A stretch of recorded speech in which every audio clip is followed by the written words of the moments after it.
দেবলীনা বিয়ের জন্য কিছু গয়না আমাদের দত্ত জুয়েলারি থেকে পারচেজ করেছে। প্রথমে ওর সঙ্গে আলাপ করিয়ে দিই, আর ও কি কি পারচেজ করেছে সেটাও দেখিয়ে দেবো। ও হচ্ছে দেবলীনা, আমাদের অনেক পুরনো কাস্টমার। হ্যাঁ, আমাদের সঙ্গে ওর সম্পর্কটাও খুব ভালো। হ্যাঁ, এবার দেখে নি ও কি কি পারচেজ করেছে।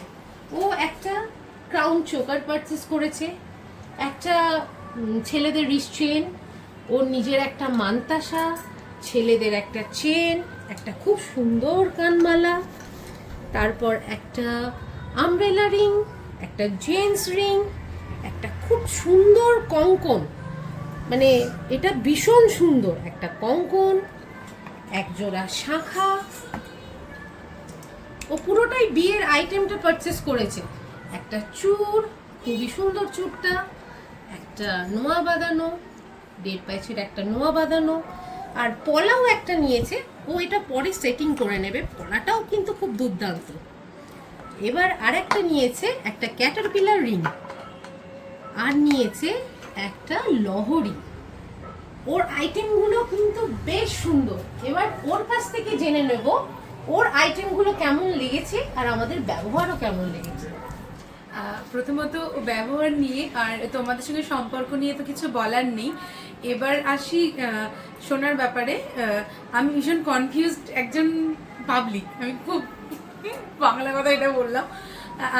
তো আমি প্রচণ্ড কনফিউজ ছিলাম, মা, বৌদি ভাই আর দিদি সবটা ওদের পছন্দ একদম। মানে আমি হ্যাঁ বলেছি এটা ব্যাপার, বাট পুরোটা ইউনিক যে ব্যাপারটা সেটা সবার হেল্পে, সেখানে সব থেকে বেশি দিদি আমাকে হেল্প করেছে।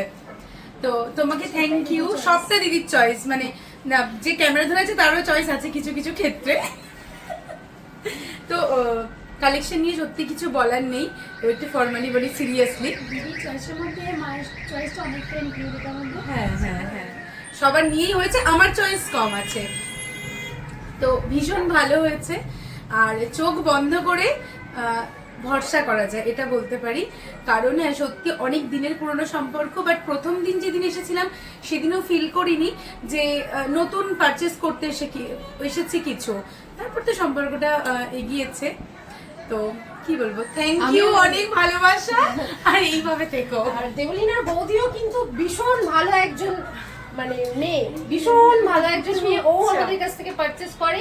আশা রাখছি নেক্সট দিনও তুমি আমাদের কাছ থেকে পারচেস করবে। একদম একদম। এই বলেই আমি ভিডিওটা শেষ করছি।